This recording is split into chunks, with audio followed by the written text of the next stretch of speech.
चुनाव नज़दीक आता जा रहा है, वैसे वैसे राजनीतिक पारा भी गर्माता जा रहा है और सभी पार्टियों के नेता कहें, कार्यकर्ता कहें या फिर सुप्रीमो कहें, सभी ने अपने राजनीति के तौर तरीके अपनाने शुरू कर दिए गए हैं। वहीं इसी बीच लोकतंत्र सुरक्षा पार्टी के सुप्रीमो राजकुमार सैनी हमारे साथ मौजूद हैं। इनसे बात करेंगे किस तरह का चुनावी माहौल अब की बार देखते हैं और किस तरह से बड़ौदा उपचुनाव में किस तरह लोगों को ये समझा पाएंगे। जी स्वागत है आपका।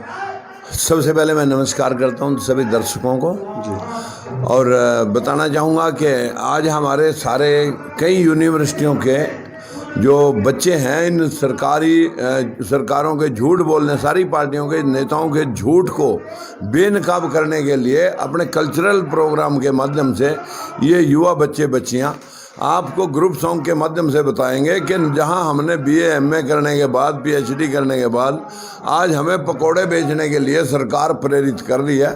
ये सारा उनका खुलासा करने के लिए हमारे बेरोजगार युवा बच्चे कॉलेजों से निकल करके जब इन्होंने देखा कि कमज़ोर तबके के हितों की कोई लड़ाई लड़ रहा है तो बिना किसी पेरोल के, ये लोग कोई प्रोफेशनल नहीं है, ये अपनी मिशन के साथ जुड़े हुए बच्चे एक संगठित होकर के जन जागरण कर रहे हैं। ये राजकुमार सैनी से जुड़े हुए लोग हैं या फिर इनको खुद को टीस हुई कि हमें रोजगार नहीं? इनको खुद को टीस हुई, ये मेरे जुड़े मिलते हैं, मैं तो इनके नाम भी अभी नहीं जानता, लेकिन इन लोगों ने पूरे बड़ौदा हल्के में मेरे से अलावा भी, मैं तो अभी मेरे पास तो अब आए, इन्हें मेरे अलावा जो है ना अलग अलग नुक्कड़ नाटक करे। पहले नुक्कड़ नाटक करके फिर ये कहने लगे कि अपने बॉस को तो लेकर आओ।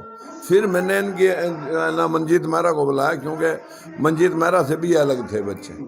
सैनी साहब ऐसा क्यों होता है कि जहाँ चुनाव होता है वहीं पर एकदम से सारे नेता कूद पड़ते हैं, पहले कहाँ जाते हैं 5 साल?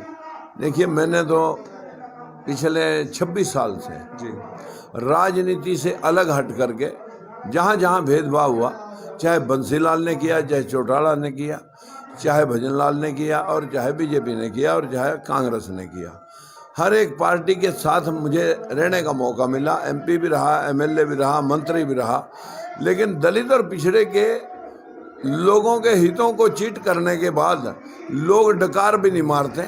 ये सारे के सारे लोग वो हैं कि जो भाषण के जरिए इस वोट बैंक को कैप्चर करते हैं। इसलिए हमने ये देख करके कि आज 52% बैकवर्ड की हिस्सेदारी मात्र सिर्फ 12% है, वो भी क्लास 3 और क्लास 4 की। विपक्ष तो ये कहता भी नजर आ रहा है कि राजकुमार सैनी के हाथ कुछ नहीं लगा बीजेपी में, इसलिए अलग से पार्टी बनानी पड़ी।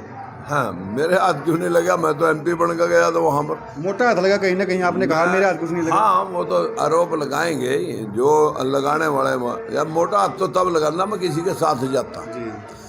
हमने सुप्रीम कोर्ट के फैसले के लिए 4 साल सुप्रीम कोर्ट में लड़ाई लड़ी, गुंडागर्दी ताकतों के खिलाफ, भूपिंदर सिंह हुड्डा के खिलाफ, जो उसने झूठे कागज तैयार करवा के अपने लोगों को आरक्षण की लिस्ट में 9 स्टेटों में डाला था। सुप्रीम कोर्ट ने उस जाट आरक्षण को खारिज कर दिया और 500-400 लोगों ने इकट्ठे होकर के पूरी बीजेपी धमका दी कि हम अगर हमारा आरक्षण हटा दिया तो सरकार गिरा देंगे, और डरती बीजेपी ने उनको हाँ भर ली झूठी, जबकि ऐसा कर नहीं सकते थे। लेकिन 5-4 महीने के पश्चात उन लोगों ने जो बोला था वो कर दिखाया। सड़कें जाम, कत्लेआम और गंडासियों से लैस पूरे देश प्रदेश के अंदर ट्रालियां भर के बड़े बड़े शोरूम पेट्रोल बम बना करके आके हवाले सुहा कर दिए और बहन बेटियों से रेप हुए, 17 लोग मौत के घाट उतार दिए। तब हमने कहा था कि अगर आरक्षण देना ही है तो ये आरक्षण क्यों ना 100% कर दिया जाए, जो संविधान में लिख रखा है जनसंख्या अनुपात में 100% आरक्षण, एक परिवार में एक रोजगार, हम दो हमारे दो, किसान और मजदूर की इकट्ठी रोजगार नीति। जितने तहसील के अंदर किसान हैं, मजदूर हैं, उन सब का खाका तहसीलदार के पास होना चाहिए। आधे पैसे लेबर के सरकार दे दे, आधे किसान दे दे। बीजेपी ने भी ये वायदे किए थे कि 100% रोजगार देंगे, फैक्ट्रियां लगाएंगे, या फिर अभी बड़ौदा के लिए भी घोषणा की, यूनिवर्सिटी की भी, कॉलेज की भी। किस तरह से देखते हैं? आपको मालूम है कि बीजेपी कौन है? 100 लोग कांग्रेस से उठा करके यहाँ चादर बिछाए बैठे हैं, वही एमपी हैं। जब इधर से लोग भाग करके कांग्रेस में जाना चाहेंगे तो यहाँ से चादर उठा करके वहाँ जाके बिछा लेंगे। ये दोनों एक ही सिक्के के 2 पहलू हैं। आपका कहने का मतलब है कांग्रेस और बीजेपी एक है? एक है, ये दोनों एक ही वही लोग हैं, नाम 2 हैं। तो जेजेपी कहाँ जाएगी? जेजेपी का तो कोई औकात ही नहीं है। उनका तो जो है ना, एक चीज देखा कि देवीलाल कहा करता था कि वायदे करो और चादर में मुंह ढक लो। ये बहकाने के लिए यानी लोगों को बकाया जा सकता है, समझाया नहीं जा सकता। ये तो देवीलाल का कथन है। आज उसी को मूर्ति उठा करके ये देश का मसीहा बना करके जो दुष्यंत कहता है, हमें तो बहुत दुख की बात लगती है कि जो लोग 5,000 पेंशन देते और जो 10,000 का बेरोजगारी भत्ता दें थे और किसानों के लिए ट्रैक्टर पार्लियामेंट में अंदर घुसेड़ रहे थे, और जैसे ही ट्रैक्टर लेके किसान सड़कों पे आया और लाठियां बजवा दी, छोड़ी क्यों नहीं बीजेपी? इस्तीफा क्यों नहीं दिया? अभी कह रहे हैं कि एमएसपी पे नहीं खरीदी गई फसल तो इस्तीफा दे देंगे। तो इस्तीफा तो जब तक नहीं देंगे ये, जब तक माल पूरा इकट्ठा ना हो जाए। ये तो माल इकट्ठा करने तक तो वहां रहेंगे, आखिरी साल में देंगे। लाठीचार्ज तो अनिल विज ने मना कर दिया कि गृह मंत्री ने कि लाठीचार्ज नहीं हुआ किसानों पे। अजय वो किसके कहने थे क्या? वो तो लोगों ने देखा, लोगों ने सारा सोशल मीडिया चला हुआ। लेकिन हमारा विषय ये नहीं है। हमारा विषय है कि आज दलित और पिछड़ा 75% जनसंख्या जो हैंड टू माउथ हाशिए पे पहुंच गई है। जब तक ये लोग कारोबार के साथ नहीं जुड़ते तब तक इस देश का निर्माण नहीं हो सकता। और 10-20% लोग जो सत्ताधारी लोग हैं या सत्ता पे जो कब्जा किए बैठे हैं, उन लोगों ने पूरे देश को लूट के खा लिया भाषणों के जरिए। सैनी साहब, विपक्ष बार बार आरोप लगाता है कि राजकुमार सैनी के पास कोई विकास का मुद्दा नहीं है, वो सिर्फ बिरादरी के नाम पे या फिर धर्म के नाम पे, जाति के नाम पे ही वोट मांगते हैं। ऐसा क्यों? विकास तो तब होगा जब 2 भाई हैं एक बेटे के, एक बाप के 2 भाई हैं, एक को सारे मुरब्बे मिल जाए, एक नंगा रह जा, तो उसका विकास कौन करेगा? जब सबके पास रोजगार होगा विकास तब होगा। विकास आज इस बड़ौदा हल्के में मैं कह सकता हूँ कि यह हल्का 50 साल पीछे है और हल्कों से। यहाँ तो भूपिंदर सिंह हुड्डा का प्रतिनिधि हर बार रहा, फिर 55 साल राज कराया कांग्रेस ने, और विकास कहाँ गया? किसी और के घर में पैदा हो गया। अब यहाँ 6वीं बार बीजेपी सत्ता में है। उनका विकास का मुद्दा सबका साथ सबका विकास कोरा बकवास। मोदी जी बेटी बचाओ बेटी पढ़ाओ, और 3 रेप होते हैं एक हफ्ते में। लखीमपुर खीरी के थाना ईसानगर में, हाथरस के अंदर और बलिरामपुर के अंदर गैंग रेप होते हैं। और योगी जी महाराज कहते हैं कि ये तो जो है ना कंजरी थी, कोई मतलब जो ना वीडियो आ रही है, कंजरे लोग थे। और इसी प्रकार से कहता है कि ठाकुरों का खून तो गर्म होता है, गलतियां कर जाते हैं।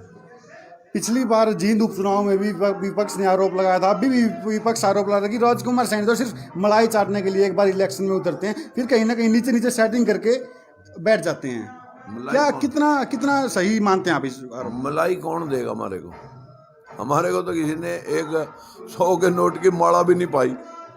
वो भी हमें लोगों को, अगर लोगों को समझाने के लिए कोई प्रोग्राम करना होता है तो अपने खुद की गाड़ी घोड़ा भेजना पड़ता है। और जिन लोगों की बात हम उठा रहे हैं उन लोगों के पास तो रहने के लिए घर नहीं, खाने के लिए रोटी नहीं। राजनीति तो क्वेश्चन दूर की बात है। अपना राजकुमार सैनी के पास मेन मुद्दा क्या है बड़ौदा उपचुनाव के लिए? रोजगार में समानता। बेरोजगारी के लिए जो है ना, जो किसानों और मजदूरों को काट जोड़ करके साथ जोड़ करके आधे पैसे लेबर के सरकार दे, आधे पैसे दे किसान। मजदूर की दिहाड़ी 600 रुपये 18,000 रुपये महीने की हो जाएगी। उसे 5 किलो दाने नहीं चाहिए। 5 किलो दाने 100 रुपये के हैं, 20 रुपये किलो के हिसाब से। 2 रुपये किलो के हिसाब से हम 10 का नोट दे के आते हैं, 90 रुपये बचे। और 90 रुपये 30 दिन में 3 रुपये रोज, तो हो लिया कल्याण, विकास भी हो जाएगा। हम कहते हैं हाथ को चाइना की तरह काम दो। चाइना की आबादी 90 करोड़ थी, हमारी थी 70 आज़ादी के समय में। उन लोगों ने अपनी आबादी कंट्रोल की, हम 2 हमारा 1, और लोगों को काम के साथ जोड़ा। और आपके सामने आज पूरे विश्व के ऊपर चाइना का डंका बजता है व्यापार में। हमारे देश के अंदर 50% सामान चाइना से बढ़ के बिक रहा है। हमारे बच्चे सैनी चाइना का पक्ष में है। राजकुमार सैनी चाइना के पक्ष में नहीं, राजकुमार सैनी अपने देश के युवाओं के पक्ष में है कि हमारे देश के लोग भी अगर इंडस्ट्री लगाते तो इस देश के बच्चे बेरोजगार नहीं रहेंगे, हम भी सारे विश्व के बाजार के ऊपर कब्जा कर सकते थे। लेकिन हमारे देश के लोगों ने, जो पढ़े लिखे लोग थे, उन लोगों ने तो अंधविश्वास फैलाका मंदिर मंदिर मंदिर 33 करोड़ देवी देवता और फिर उनके मंदिर 140 करोड़ लोग, 4 लोगों के हाथ में एक मंदिर आ जाता है, तब भी मंदिर बना रहे थे, आज भी मंदिर बना रहे हैं। सैनी साहब, कोरोना से बचने के लिए सरकार ने कहीं या फिर WHO ने कहीं हिदायतें जारी की, मास्क लगाना जरूरी है। राजकुमार सैनी को कहीं ज़्यादा डर लगता कोरोना से, वो हेलमेट ही पहन लेते हैं जनसभा में।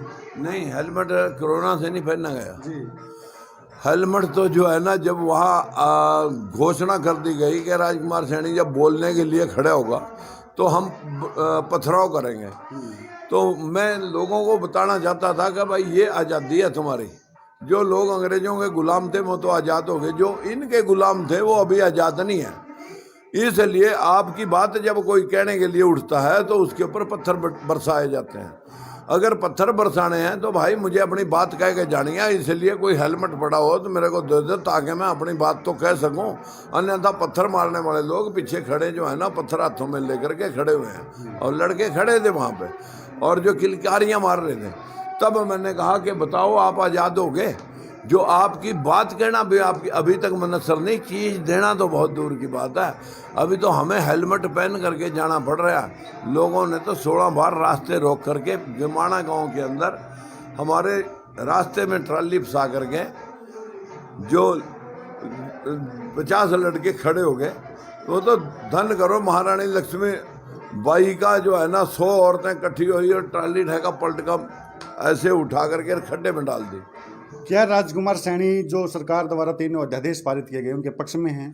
देखिए, बहुत अध्यादेश इस देश में, रॉबरी के उसमें अपराध के बदले में मर्डर के रूप में, और न जाने 420 के रूप में कितने किसानों के पक्ष में, कितने बेरोजगारों के पक्ष में, कितने अध्यादेश हैं। जैसे और अध्यादेश हैं, दिखावा तो बहुत कुछ होता है, इम्प्लीमेंटेशन क्या है अध्यादेशों की? मैं तो इम्प्लीमेंटेशन को मानता हूँ। कहाँ गई वह बीजेपी की नीति जिसमें 1.5 समर्थन मूल्य देना था? अगर आप यूनिवर्सिटियों में जो रेट आपको धान कणक आप भी जिन्स बोते हैं यूनिवर्सिटी में, जो आपको रेट वहाँ लगता है, जो खर्चा आपका धान पे कणक पे गन्ने पे आता है, वही दे दो। आप समर्थन मूल्य न छोड़ो, आप लागत कीमत ही दे दो। लेकिन शीशे दिखाने से हजामत नहीं होगी, हजामत के लिए तो उस तरह चिल्लाना पड़ेगा। सैनी साहब, सरकार द्वारा या फिर मनोहर लाल द्वारा एक पोर्टल शुरू किया गया है, जो कुंवारे लड़के होते हैं गांव में, उनके लिए मिलन पोर्टल के नाम से शादी करवाएंगे। कहीं ना कहीं सरकार का ये कानून बनाया गया है, को किस तरह से देखते हैं आप? अब शादी हो तो करवा भी देना, एक आधे लड़के जिसके अपने घर में 1-2 बच्ची होंगी, न मोदी के बच्ची, न योगी के बच्ची, न खट्टर के बच्ची, किसकी लड़की कटवाएगा जो है ना शादी करवाएगा भाई ने? क्यों लोगों का नौटंकी कर रहा? जो नौटंकी तन्ने शादियाँ तो इनकी आप हो जाएंगे, इनको नौकरी दे दो, जो 2 करोड़ आपने हर साल देनी थी, नौकरी दे दो इनको, निकाल तो रहे नौकरी दे। 2 करोड़ लोग बेरोजगार हो गए, उनकी शादी करेगा कोई? बता खट्टर साहब, तेरी नहीं हो सकी शादी, होता किसकी करवाओगा? राजकुमार सैनी की पार्टी से कौन चुनाव लड़ रहा है? आज की डेट में तो आपके सामने जो है ना, मैं ये कहना चाहूँगा कि हमारे पास कई आदमी दौड़ में हैं। दूसरी पार्टियों के भी जो टिकटार्थी हैं वो भी रोज़ कहते हैं जी हमें मौका दे सकते हैं, कि माँ क्यों नहीं दे सकते। लेकिन हमें देखना है कि कौन पक्का है कौन कच्चा है। ऐसा ना हो आसरी की तरह, जैसे बीजेपी में जो है ना, जींद के उपचुनाव में हमारा कैंडिडेट ही खरीद ले गए थे। इसलिए बहुत सोच समझ के निर्णय करना है। अन्यथा कोई मजबूत मिलेगा तो ठीक, नहीं तो मैं खुद लड़ूंगा। क्या आखिरी तक स्टैंड पे रहेंगे राजकुमार सैनी? मीन्स उपचुनाव में आखिरी तक क्या कहीं किसी का समर्थन नहीं होगा, या फिर अकेले ही अपने स्टैंड पे रहेंगे? तो MLA भी अगर जनता ने बना दिया तो भी समर्थन नहीं करता। इनका चीरन करूंगा, इनसे पूछूंगा कि तुम जो भाषण दे रहे हो इस दलित पिछड़े की नौकरियां बताओ, हुड्डा साहब नौकरियां बताओ कितनी है, खट्टर साहब नौकरी बताओ, अबे भाई कितनी है तुम्हारे दी हुई, तुम तो मुख्यमंत्री रहे, नौकरी बताओ। इन लोगों के पास कहें, तुम्हारे पास कहें, मेरे पास ये खुलासा है, या तो गलत कर दो। गठबंधन सरकार का कितना फर्क रहेगा आपकी बार? आप किस तरह देखते हैं? ना गठबंधन से कोई जानकारी, मेरे लोग तो वो लोग हैं जो सामने खड़े को भी बता नहीं सकते कि हम वोट पाएंगे, क्योंकि अगर 50 आदमी यहाँ खड़े हों हमारे दलित पिछड़े में से और एक आप खड़े हों कहीं चौधरी समाज से, तो आपको देख के 50 आदमी मुंह पे ताला लगा लेंगे। इसलिए हम तो अपना प्रचार कर रहे, एक गाइड कर रहे, लोगों को एक मार्गदर्शक के रूप में काम कर रहे हैं। कोरोना की जो गाइडलाइन है, क्या प्रचार के माध्यम से उनको मद्देनजर रखा जा रहा है? हर चीज को, कोरोना के ऊपर, पुलवामा के ऊपर, नौकरियों के ऊपर, भगोड़ों के ऊपर, रोजगार के ऊपर सुनो आप चल के, आपको पता लग जाएगा। ये थे लोकतंत्र सुरक्षा पार्टी के सुप्रीमो राजकुमार सैनी, जिन्होंने सरकार पर कहीं ना कहीं सवाल या निशान खड़े किए और अपनी ताल ठोकते हुए राजकुमार सैनी का कहना कि हर हाल में बड़ौदा विधानसभा से इनकी पार्टी चुनाव लड़ेगी और आखिरी तक इनकी पार्टी स्टैंड पर रहेगी और बड़ौदा का हम विकास करवाने का काम करेंगे। लेकिन ये तो आने वाला समय ही बताएगा कि किस तरह से राजकुमार सैनी अपने चुनाव को आगे बढ़ा पाते हैं या फिर सरकार किस तरह से कितना विकास करवाती है और कितना विकास करवाया है। विशेष सहयोगी संदीप जांगड़ा के साथ रोहित पांचाल, SB न्यूज़।